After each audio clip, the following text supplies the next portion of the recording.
Hey everyone, welcome back. Today, I'll show you how to upscale any image without losing quality.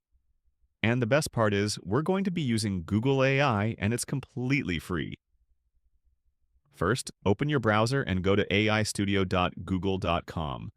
Sign in with your Google account, and from the dashboard, click on Generate Media. Now, upload the photo you want to upscale.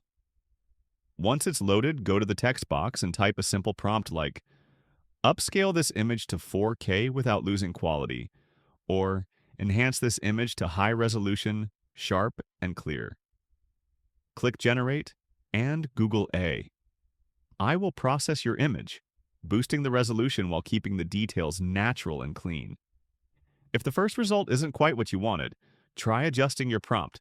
For example, upscale to HD with sharp details or enhance to print quality resolution. When you're happy with the result, just click Download to save your high-quality image for free. And that's it.